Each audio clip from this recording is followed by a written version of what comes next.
Hey tribe, what's up? I'm in the morning. I'm having my morning coffee. A little bit chilly in Thailand today. My hair is a little bit crazy because I just woke up or been up maybe half an hour, not too much. But wanted to talk about, especially this happens when we get older a little bit. I mean, it doesn't always have to happen when we get older, but what happens is we tend to kind of start off kind of really good, like when we talk about giving and receiving. So I'm kind of going to go down the dirty dirt road with this one, okay? Because a lot of us, we start off just naturally doing this, we help people, we give, we do our best to help people out. And then as we get older, we have more bad experiences with it. That's what I mean. People don't do the best thing for us, or maybe people screw us or scam us and stuff like that.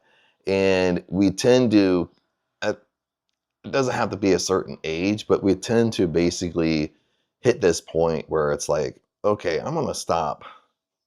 I'm gonna stop helping people. I'm kind of gonna pull back. I'm kind of gonna stop doing good things. Okay, something like that. That's what's kind of been on my mind. It's kind of hard to kind of describe it, but lots of times that's just a human behavior that we end up kind of foretaking a little bit.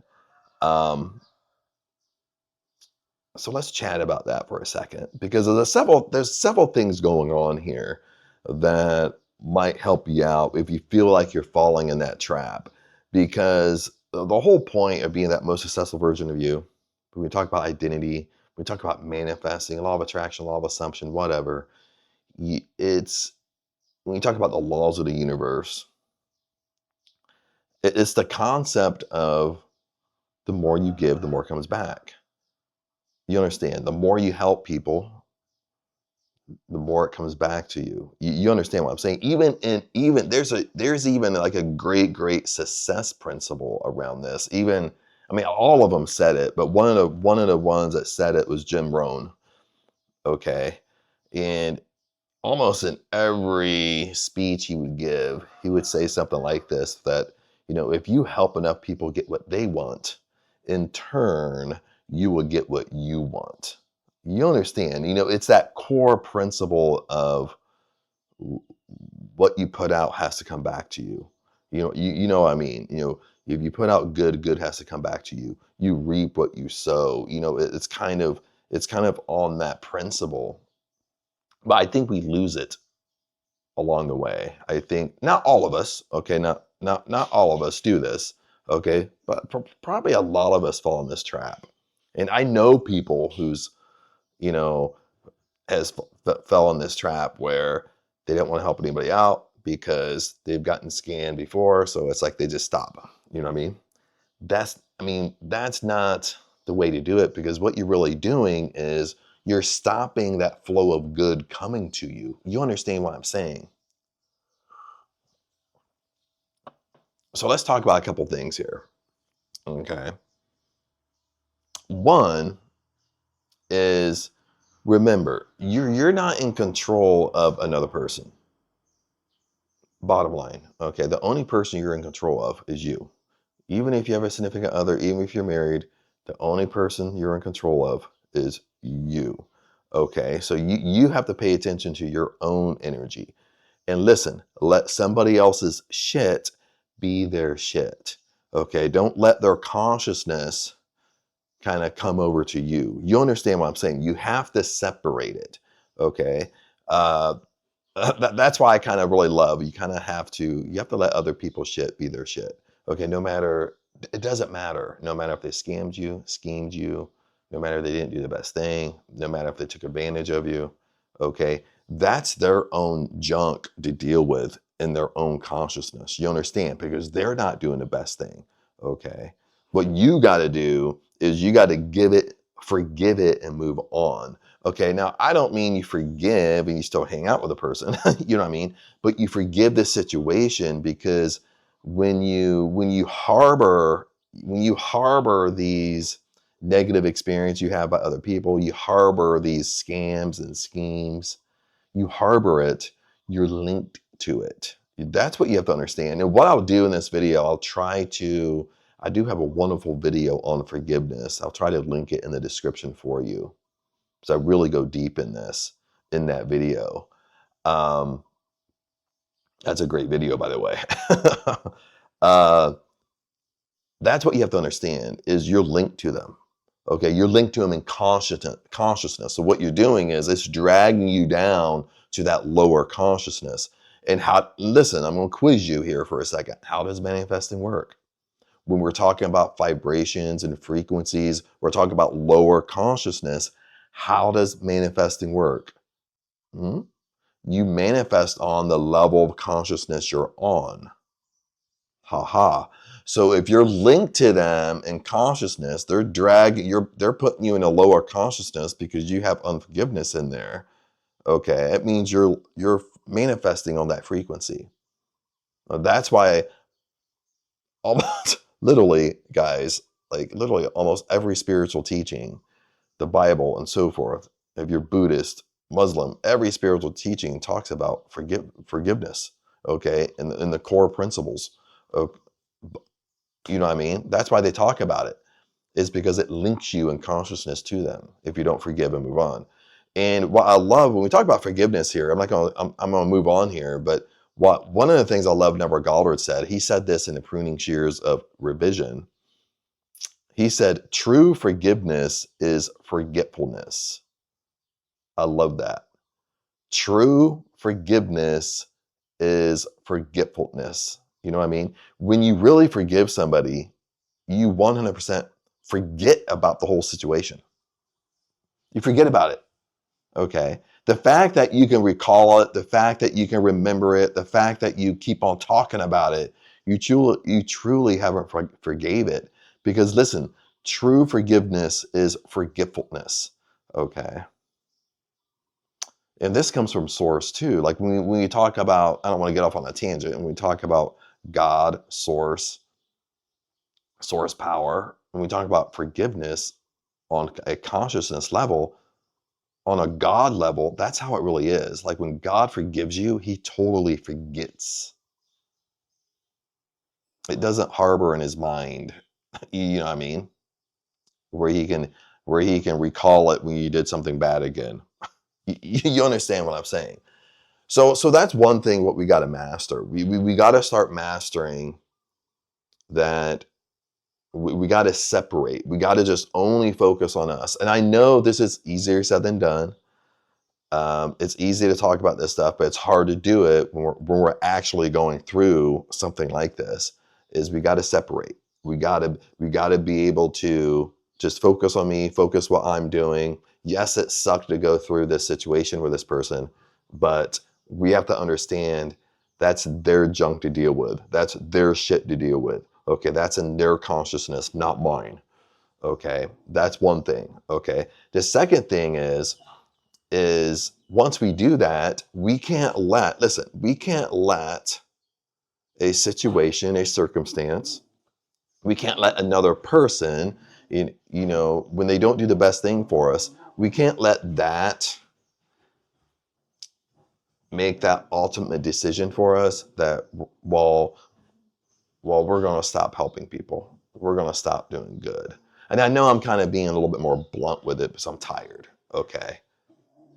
And but you know what I'm talking about, okay? You get what I'm saying. Like a lot of us, once we have so many bad things happen to us, we kind of tend to, well, I don't help people out like I used to. I just stay with my core family and that's it. Okay. And what I want to say here is, number two is, don't let somebody else dictate what you're doing. Okay, this kind of goes along with number one, what we're kind of talking about, but don't let them dictate it. Okay, just move on from it. Focus on you, and listen. Keep on focusing on doing good. Keep on focusing on helping people. Okay, don't let 1, 2, 3, 4 circumstances kind of throw you completely off course, because it does throw you completely off course, my friends. Okay, you understand what I'm saying, because you kind of got like when, and it could be a multiple things. It could be, people not doing the best thing for you. It could be family, significant others, bad breakups, whatever. Then it could just be like circumstances that are kind of adding up around those things. You understand what I'm saying? It could be like, this person isn't doing the best thing for me. This person ripped me off. And at the same time, I go out and get my car and go to work and I have a flat tire. You know what I mean? And it's just like, it just seems like the world is against you. Okay. And for that time, but you kind of have to a little bit master yourself a little bit. You have to be aware enough where you can see kind of what's going on. That's why Never Gallo talks a lot about power of awareness. Okay, you have to be aware enough. And once you tap into your awareness, once you see it, you can't unsee it, my friends. Okay. And it's not about, listen to this as we start wrapping up this video, because I don't want this video to be too long. It's not about we're not gonna go through a gunk phase. It's not about we're not gonna have anything bad happen to us. It's not anything about that. Like, and that's kind of where people kind of misunderstand this stuff. Okay, when they start thinking about law of attraction, law of assumption, manifesting, being the most successful version of you, identity work, they kind of look at it very, very one-sided. Some people look at it as, it's a way to kind of debate with you. Like, well, if you're so good at manifesting, why did this happen to you? That's just their ignorance in the law. That's their ignorance in the laws of the universe. Because listen, every law of the universe has a polar opposite. You understand that? Is if you put good out, good has to come back. If you put negative out, well, negative has to come back. I'm not saying that we're not going to have anything bad happen to us if we perceive it as bad. You understand what I'm saying? Okay, it's your it's your perception of everything. Okay, we could, if you walk outside and get in your car, you see you have a flat tire, you could see that, you could perceive that as a negative. I could perceive it as a positive. You know what I mean? You could see it as a negative because now you got to fix your tire, cost you money. Now you got to lose a day of work, that costs you money, or you got to take a vacation day or a vacation day or whatever. Then you lose a day of vacation. So you view it as a negative. I could just view it as a positive, thinking, well, it's keeping me off the road. It's keeping me out of an accident. It's keeping me safe.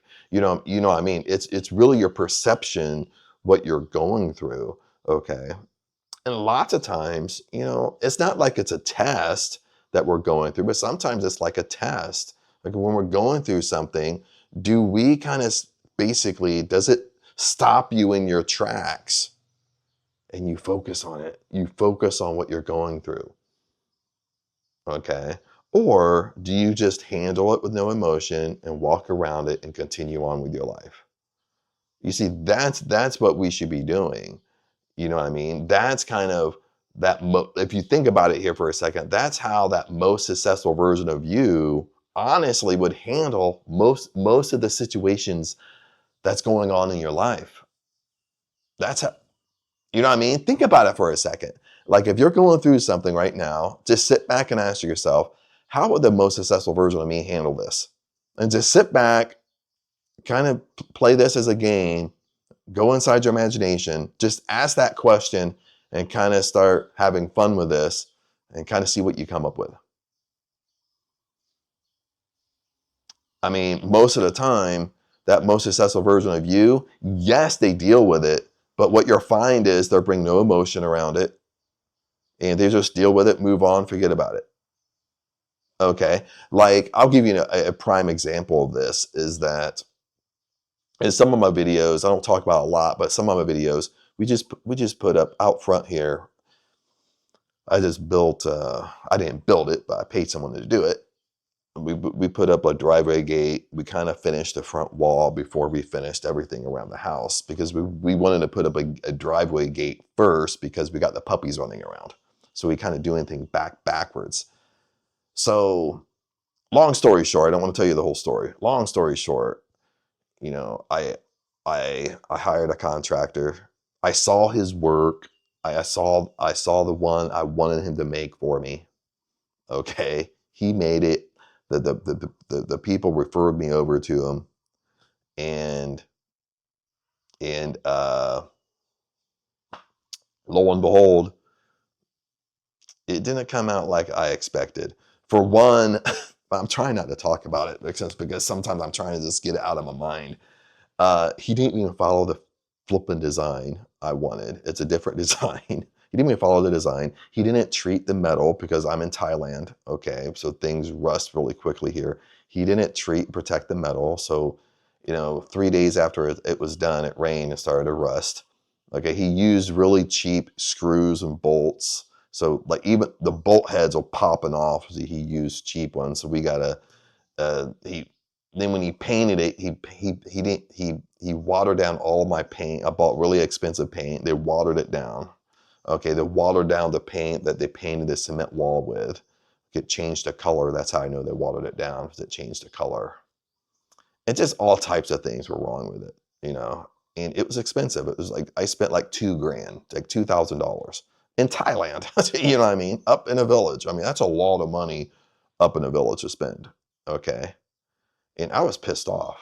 I was flipping. I mean, I was pissed because now I got to fix the whole thing. Now I got to spend probably, I spent 50,000 baht, 2,000, $2,000, 50,000.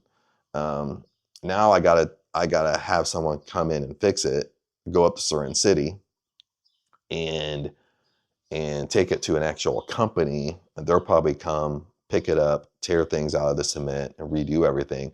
It's probably going to cost me probably minimum another $1,000 bucks. You know what I mean? Just to fix it how it should have been the first time. I'm not too sure how much it's going to cost, but I know it's at least going to cost $1,000 bucks to fix it, when I shouldn't have to fix it because it's brand new. Okay. Now, that severely aggravated me. I felt like I was basically scammed and schemed and ripped off. I tried to have the contractor I hired, I tried to talk to him about it. He just basically shrugged his shoulders like, "Oh, I did my best." Then it's like, you know what I mean? So there, I mean, I was just kind of there's nothing to do. But when I sit back, and I was having all these emotions around it. But when I sat back and said, you know what? How would the most successful version of me handle this? You know what came to me when I asked that question? The most successful version of me just went out and looked at it and said, yes, it sucked. We won't hire him again. I won't hire nobody in the village again because it causes bad blood. We're just take it up to Surin City, have someone fix it. Over how much it cost. Like literally, the most successful version of me almost gave two shits about it. Why?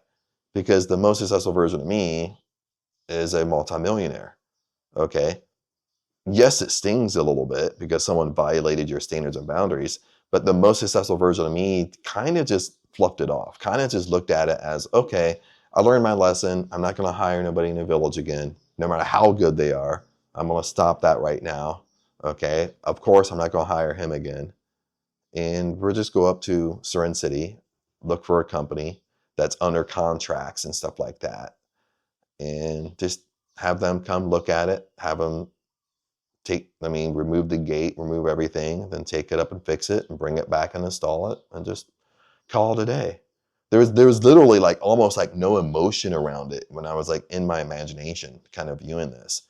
And, that's kind of an eye opener, my friends. I know it kind of sounds kind of weird and stuff like that, but you got to do the same thing. You got to start asking yourself, what would the most successful version of me do? And what you'll find is, at least minimum, like half the time, you're going to have the answer. And once you have the answer, your next step is to actually do it, follow it. Follow it the best you can. Okay. Or even like sometimes I would do this, and sometimes I would do it like kind of by myself, maybe when everybody's asleep at home. Is like if I told you my story, so when I ask that question, what would the most successful version of me do? Sometimes I'll get up, I'll have fun with it. Sometimes I'll get up and I'll actually act it out Like I'll see kind of how I behaved in my imagination as the most successful version of me, and I actually act it out in person. I'll actually like walk out there, look at the gate, and be like, yeah, they fucked up. I won't hire them again. Like right now, let's stop. I'm not going to hire nobody in the entire village again, because all it does is cause bad blood.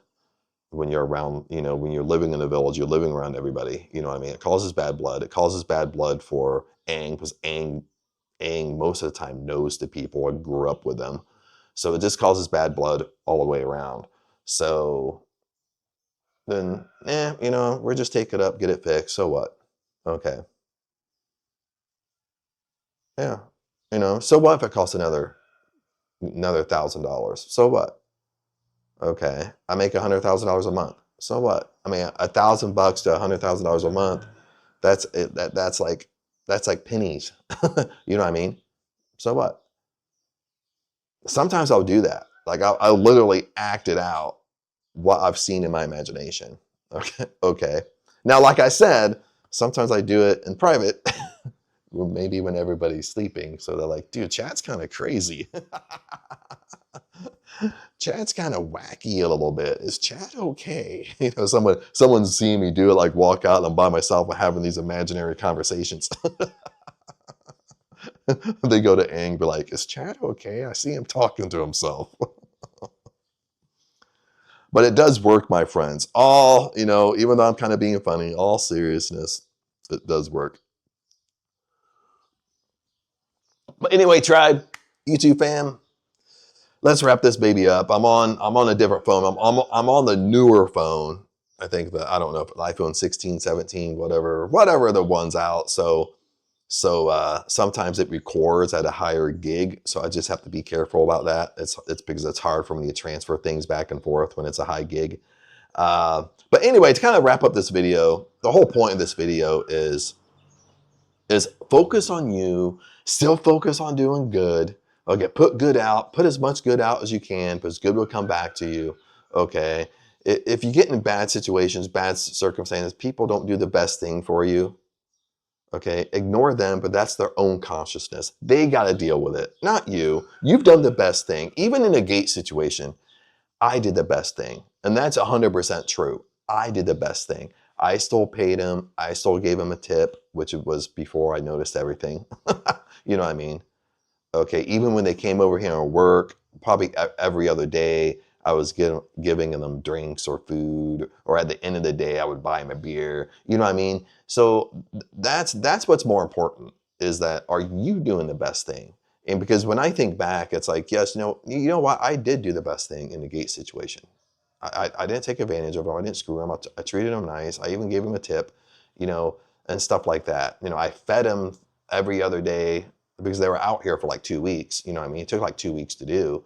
So, just focus on that. Focus on you doing the best thing, because that's what you're in control of. You're in control of you and nobody else. Okay, so focus on that. Focus on you. Focus on you doing good. And if anybody else does bad to you, okay, forgive it. You don't have to hang around them, but forgive the situation, forget about it, and move on, because that's their junk to deal with. That's their shit to deal with. Okay, don't, because it's very easy to do this. I won't get on a tangent. It's very easy to get linked to their consciousness. And then now, when you're linked to their consciousness, you're linked to a lower consciousness, and you manifest on that level, my friends. Okay, that's what throws you off course. Okay, really what throws you off course. But anyway, my friends, bam, comment below. Love to hear from you. Other than that, peace out. Remember, I love you guys, and I'll see you in the next video.